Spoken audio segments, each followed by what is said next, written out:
우리 지역의 다양한 이슈와 현안들을 심층적으로 풀어보는 헬로 이슈 토크입니다. 건강한 신체와 정신은 우리 삶에서 가장 중요한 부분이라고 할 수 있는데요. 최근 몇 년 동안 이어졌던 코로나19 장기화나 이태원 참사 등 다양한 사회적 이슈들을 경험하면서 우울증 등 정신건강 질환 관리의 중요성도 커지고 있습니다. 정신적으로 힘든 일을 겪는 경우 관련 기관에 적극적으로 알리고 도움을 받는 과정이 필요한데요. 오늘 이 시간에는 충남도민들의 정신건강 증진을 위해 현장에서는 어떤 대응이 이루어지고 있는지 자세히 짚어보도록 하겠습니다. 단국대학교병원 정신건강의학과 교수 이정재 충남광역정신건강복지센터장 나오셨습니다. 센터장님 안녕하십니까? 네, 안녕하십니까? 네. 최근 몇 년 동안 코로나19 상황 그리고 또 사회적 재난 등으로 우울감을 느끼는 분들이 굉장히 많다라는 그런 보도가 좀 많이 나오고 있는데요. 현장에서 체감하시기에 어떻습니까? 예, 제가 병원에서 근무를 하다 보니까 네. 실제적으로 코로나 상황 이후에 많은 분들이 우울감을 호소하면서 병원에 찾아오고 있다는 것을 제가 느끼고 있습니다. 네. 그러면 지금 지난해까지만 해도 우리 코로나19라는 상황 때문에 활동, 모임 같은 게 좀 많이 이제 줄었었잖아요. 네. 근데 그로 인해서 뭔가 그런 외로움이나 그런 이제 소외되는 그런 부분을 느끼는 분들이 많이 있던가요? 네, 병원에서 진료하다 보면요. 네. 이 코로나 상황 때문에 사회적 단절이 굉장히 심각한 문제라고 말씀드릴 수가 있습니다. 네. 특히 노인이나 학교에 다니는 청소년들이 굉장히 심각한 문제를 안고 있는데요.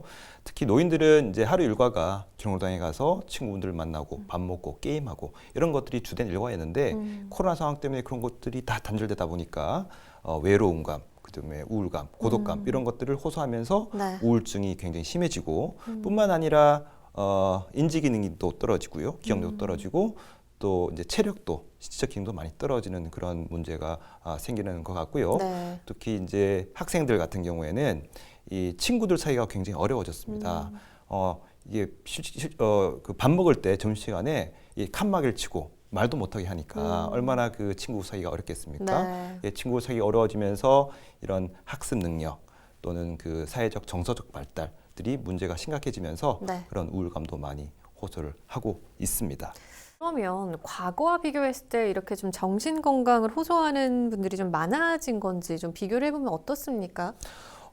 실제적으로 그 정신 건강의 문제를 호소하면서 네. 병원에 찾는 환자분들 수는 굉장히 늘어났다고 말씀을 드릴 수가 있습니다. 네. 그런 이제 숫자가 늘어났다는 것 자체가 해석이 다양하게 할 수가 있을 것 같아요. 네. 이제 긍정적인 측면도 있고 부정적인 측면도 있는데 네.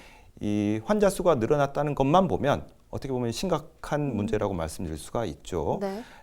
그런 원인을 저희가 생각을 해보면 한 가지 원인으로 이렇게 말씀드릴 수는 없는데 이제 예전에 전통적 사회에서 이제 근데 현대 사회로부터 많은 사회적 구조도 바뀌고 네. 가족 구조가 많이 바뀌었지 않습니까? 네. 예전에는 이제 전통적 가족 관계에서 공동체 속에서 정서적 지지를 받거나 이제 도움을 받을 수 있었다면 최근에는 이제 이 핵가족화 이렇게 되면서 이런 그런 예전에 받을 수 있었던 정서적 지지 이런 네. 것들이 기대를 할 수가 얻게 되었죠. 네. 저희들이 이제 저희 통계를 보면요. 네. 그 요즘 1인 가구 비율이 네. 40%가 넘는다고 제가 들었습니다. 네. 그만큼 혼자 사는 사람들 많아지고 이런 고립감, 외로움이 굉장히 많아지면서 네. 이런 우울증이 많이 생긴다. 이제 그렇게 말씀드릴 수가 있는데 네. 어떻게 보면 이런 환자 수가 늘어났다는 게 또 달리 생각해 보면 긍정적인 측면도 있는 것 같아요. 네.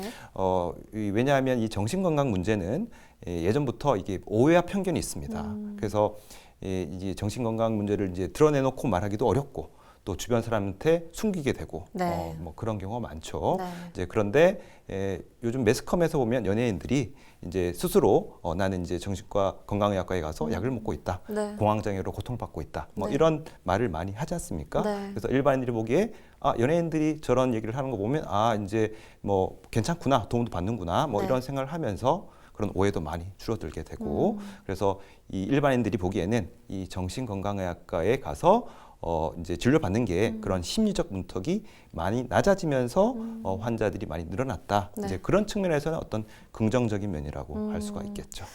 네, 실제로 충남 지역의 경우 전국적으로 자살률이 가장 높은 지역이라는 오명을 좀 갖고 있거든요. 상황이 어떻습니까? 예, 사실 이런 질문을 받을 때마다 제가 참 이렇게 얼굴 들기가 부끄러운데요.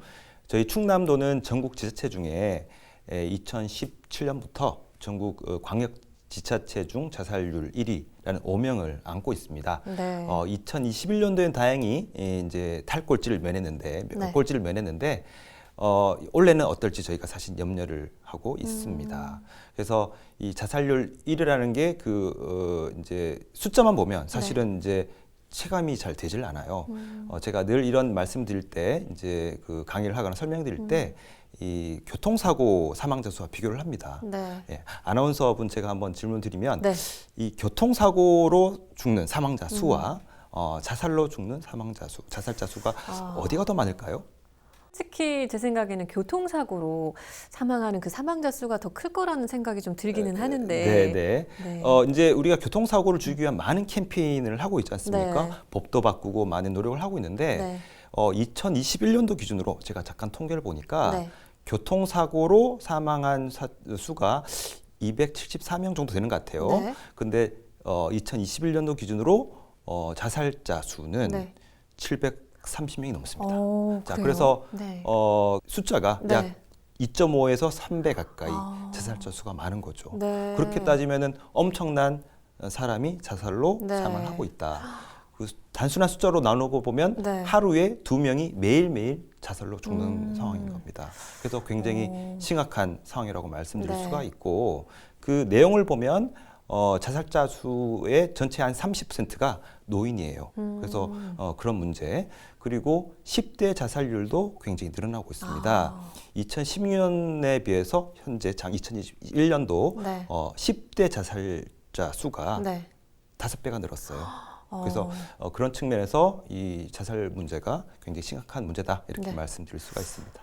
그래요. 근데 지금 자살률 감소를 위해서 지금 충청남도와 이제 지역 사회에서 다양한 노력들을 좀 기울이고 있는데 어떻게 지금 대응을 하고 있습니까? 네, 이 자살을 막기 위한 어떤 여러 가지 방법을 시행하려면 네. 사실은 원인을 알아야 되잖아요. 네. 근데 문제는 자살의 원인이 너무너무 다양하다는 겁니다. 한 가지 원인으로 설명할 수가 없고 네. 또 그 말은 즉 한 가지 방법으로 해결이 안 된다는 거죠. 네. 그래서 한 기관 한 가지 방법으로 해결이 안 되기 때문에 충남에 가용할 수 있는 모든 자원을 저희가 이용을 하고 있습니다. 네. 예를 들어서 공공기관 같으면은 경찰, 소방, 교육청 협업을 해서 고위험군을 빨리 발견을 하고 또 그런 고위험군이 발견됐을 때 적극적인 어떤 조치를 하는, 예를 들면 자살 고위험군이 발견됐을 때 저희가 응급으로 출동을 해서 상담을 하고 정말 이분이 자살의 위험이 있다고 판단되면 응급 입원을 시키기 위한 어떤 절차를 진행하기도 하고요. 네. 또 민간기관 같은 경우에는 병원이나 약국 또는 숙박업소 또는 이제 번개탄 같은 것을 살 수 있는 슈퍼마켓 네. 협업을 해서 이제 자살 고위험군을 빨리 발견을 하고 이제 그런 것 이제 게이트키퍼라고 하는데요. 이제 그런 교육을 해서 자살을 막기 위한 여러 다각적인 방법을 저희가 사용을 하고 있습니다. 네, 이 충남 광역 정신건강복지센터는 주민들의 정신건강 증진을 위해서 이렇게 역할을 하고 있는 기관인데 이 센터에 대해서 직접 소개를 좀 해주실 수 있을까요? 네, 광역 정신건강복지센터는 네. 충남 15개 지역에 있는 정신건강복지센터와 같이 이 충남 지역 도민의 정신건강 증진 또는 자살 예방을 위해서 거의 모든 서비스를 제공하고 있다고 말씀드릴 수가 있습니다. 네. 예를 들어서 이제 교육이나 홍보 캠페인 또는 치료비 지원, 그다음에 상담, 뭐 이런 여러 가지 사업을 진행을 하고 있고요. 네. 저희는 언제든지 열려 있는 자세로 24시간 전화도 받고 있으니까요. 네. 언제든 저희가 문의 주시면 저희가 안내를 해드리고 있습니다. 네. 그리고 최근에는 충남 통합 정신건강 관리 시스템을 개발했다고 들었는데요. 이게 어떤 시스템이고 어떻게 활용이 되고 있는 겁니까? 네, 저희가 통합 정신건강 관리 시스템, 저희가 심스라고 저희가 이름을 붙였는데요. 네. 이 심스는 그 정신건강 서비스를 제공하는 기관, 그다음에 정신건강 서비스를 받고자 하는 사람들, 환자분들, 대상자들을 서로 한 바구니에 담아서 서로 유기적으로 연계가 될 수 있도록 만든 시스템입니다. 네. 사실은 이 시스템을 만들게 된 계기가 제가 사실은 지역사회 정신건강 사업을 시행하면서 여러 가지 안타까운 점들이 많았어요. 네. 예를 들면 이제 제가 면담을 하거나 상담을 하고자 하는 분들이 이제 여러 가지 경제적 어려움 이런 것들을 이제 경험할 때 네. 도와주고자 하는 어떤 기관을 찾아보면 사실은 찾기가 굉장히 어려웠습니다. 또 어떤 분들은 그런 복지 서비스를 받고 있는데 또 중복해서 받는 경우도 있고요. 네. 또 실제로 이런 저희 센터에서 실무자들이 이 대상자들을 상담하면서 네. 자원을 찾고자 하는 그 노력이 너무너무 힘든 상황입니다. 저는 이제 그런 상황을 영혼을 갈아놓고 있다. 이제 이렇게 말씀을 드리는데 네. 굉장히 힘든 과정을 통해서 자원을 연결하고 배분을 하고 있는데 네.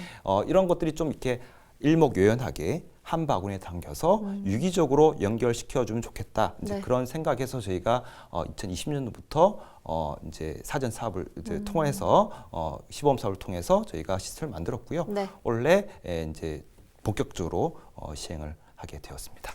혹시 지금 소개해 주신 사업들 외에 또 더 소개해 주실 만한 사업들이 있을까요?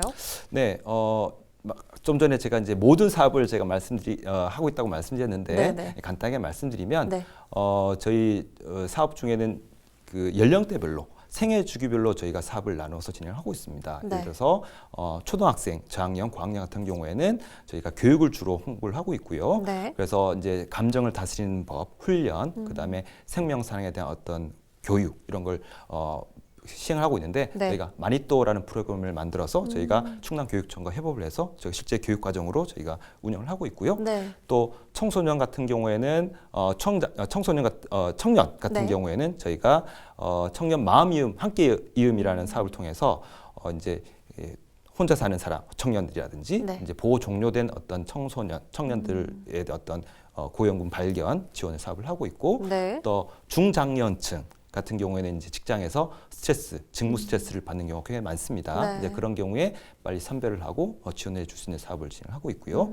또 나이가 든 노인들 같은 경우에는 네. 저희 충남에서 노인 멘토링 사업을 하고 있습니다. 그래서 지역에서 멘토와 멘티를 연결시켜서 네. 일상생활 지원을 해준다거나 네. 심리 지원을 해주는 사업을 하고 있습니다. 이렇게 연령대별로 다양한 사업을 하고 있고 네. 이제 사업별로는 자살 사고가 생기면 자살 네. 유족을 위한 어떤 지원 사업, 원스톱 서비스, 그다음에 자살 사고가 생기면 그 주변의 사람들이 굉장히 심각한 정신적인 어떤 충격을 받습니다. 네. 그래서 자살 사후 대응 사업. 그리고 치료비가 부족해서 치료를 못 받는 경우에 저희가 치료비 지원도 열심히 해드리고 있고요. 네. 또 요즘 이제 서두에 말씀드렸다시피 재난의 상황에서 많은 어떤 충격들이 이제 심리적 충격들이 받지 않습니까? 네. 그런 재난 이후에 심리 지원 사업, 재난 대응 심리 지원 사업 등 여러 가지 사업을 좀 시행을 하고 있습니다. 근데 지역 사회에서도 이렇게 자살 예방이나 정신 건강에 좀 관심을 갖는 것도 중요할 것 같은데 이 청년 정신 건강 서포터즈도 운영이 되고 있다고 들었습니다. 소개 좀 해주시죠. 네, 저희가 청년 정신건강 서포트스 저희가 마음 있기라고 이름을 붙여서 시행을 하고 있는데요. 네. 올해로 3년째입니다. 네. 3기를 모집을 했고요. 올해는 코로나 상황이 조금 풀려서 그런지 많은 대학생분들이 이제 지원을 해주셨어요. 네. 그래서 70명 이상 저희가 지원을 해주셨고 16개 팀으로 저희가 운영을 하고 있습니다. 네.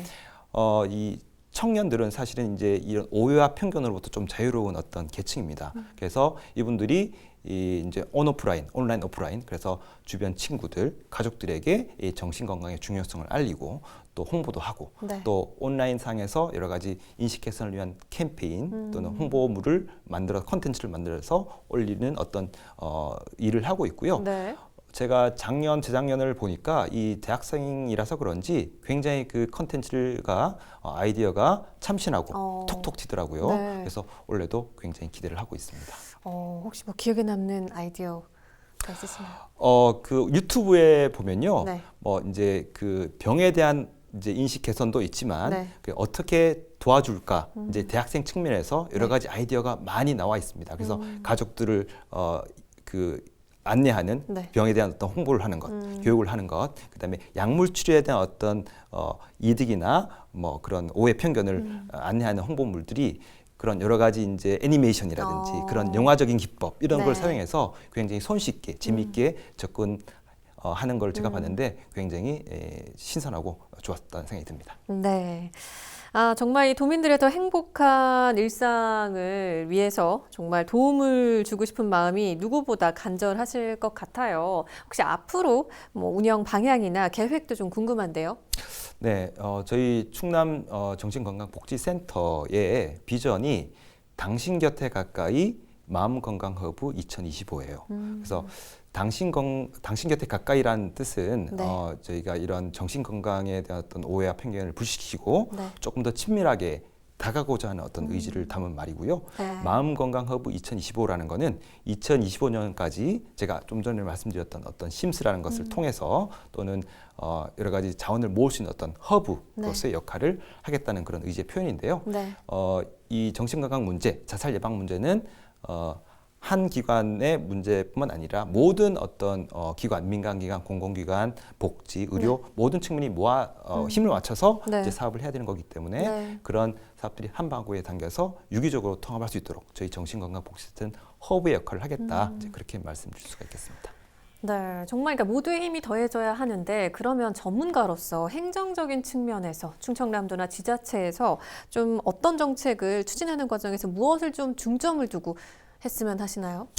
네, 제가 반복적으로 이렇게 다양한 기관이 힘을 합쳐야 네. 된다고 말씀을 드렸는데 제가 이제 저는 공무원은 아닙니다만 이렇게 제가 이제 여러 이렇게 지자체나 이제 공무원들과 일을 해 보면 네. 이런 직역 간에 부처 간에 약간 이렇게 벽이 있는 것을 느꼈습니다. 그래서 다양한 기관이 한 바구니에 담겨서 이 자살 예방 사업이나 정신 건강집 사업을 하려면 그런 유관 기관이 이 협력을 해야 되는데 네. 이제 그런 것들이 좀 힘들다라는 생각이 좀 들었고요. 그래서 앞서 말씀드린 심스의 여러 가지 자원이 당기려면 그런 여러 가지 부처가 힘을 합쳐서 기관을 등록을 시키고 네. 또 민간기관 또 발굴하고 또 그 민간기관들이 자살 예방이나 정신건강 사업을 도와줄 수 있도록 네. 정책적인 지원이 필요하다고 말씀드리고요. 네. 또 한 가지 꼭 제가 중요하게 또 말씀드리고 싶은 건 뭐냐 하면 네. 이런 정책적인 사업을 시행하는 주체는 결국 사람입니다. 저희 센터 직원들이 결국 이 사람을 상담하고 뭐 출동을 하고 도와주고 이런 일을 하고 있는데요. 네. 이 이제 센터 직원들의 어떤 일을 보면 굉장히 힘들어요. 어떻게 보면 감정 노동이지 않습니까? 네. 그런데 이제 지자체별로 사실 상황이 좀 다릅니다만 네. 이런 상당 부분이 계약직이에요. 그래서 계약 기간이 끝나면 또 계약 종료가 되거나 또 새로운 사람을 뽑아야 되는데 네. 아무래도 이 정신건강 문제를 이제 상담하는 분들은 아무래도 전문가적인 어떤 지식이 있어야 됩니다. 경험도 필요하고요. 네. 그럼 이제 이 계약 기간이 종료되면 또 바뀌고 이런 부분이 그 분도 힘들지만 네. 사실은 주변에 있는 교육을 담당해야 되는 다른 직원들도 힘들고 굉장히 어떤 경무에 시달리고 있고요. 네. 제가 매년 저희 센터 실무자들의 어떤 정신건강 상태를 평가를 하고 있습니다. 네. 평가하고 있는데 한 80% 이상이 소진의 고위험군이에요. 그리고 40%가 직무 스트레스가 굉장히 심하다. 네. 그리고 한 30%가 우울증 고위험군이다. 이렇게 되어 있어요. 이 정신건강을 담당하는 실무자가 이 정도로 이렇게 심각한 정신건강 스트레스를 받고 있다는 것은 네. 실제 이 도민들을 상담해야 되는 어떤 실무자로서는 굉장히 큰 문제라고 생각할 수가 있고 네. 이런 실무자의 정신건강 그리고 소진을 예방하기 위한 어떤 정책적인 지원도 중앙부처, 네. 광지자체, 기초지자체 모두 힘을 모아야 되겠다. 네. 그런 지원이 필요하다 이렇게 말씀드리고 싶습니다. 마지막으로 방송을 통해서 더 전하고 싶은 말씀 있으실까요? 충남 도민 여러분, 우울증, 불면증 같은 정신질환은 마음이 약해서 또는 의지가 약해서 생기는 병이 아니라 뇌의 질환입니다. 그리고 약을 먹으면 바보가 된다, 멍청해진다, 또는 중독이 된다라는 이런 말도 사실이 아니고요. 도민 여러분 주변에 또는 자신이 이 정신건강 문제로 힘들어하고 있다. 이런 분이 있다면 어떻게 될지 모르겠다. 이제 그러면 저희 정신건강복지센터에 연락을 주십시오. 24시간 열려 있습니다. 저희 충남 광역정신건강복지센터 정신건강복지센터는 한 분도 놓치지 않겠습니다. 네. 네, 감사합니다. 오늘 말씀 잘 들었습니다, 센터장님. 네. 고맙습니다. 네, 감사합니다. 정신건강 문제로 어려움을 겪고 있을 때 꼭 필요한 도움을 받는다면 우리 사회도 좀 더 건강한 사회가 될 수 있을 텐데요. 스스로의 마음을 잘 살피고 이웃들에게도 관심을 갖는 우리 모두의 노력이 필요할 것 같습니다. 헬로 이슈 토크, 오늘 저희가 준비한 소식은 여기까지입니다. 함께해 주신 여러분 고맙습니다.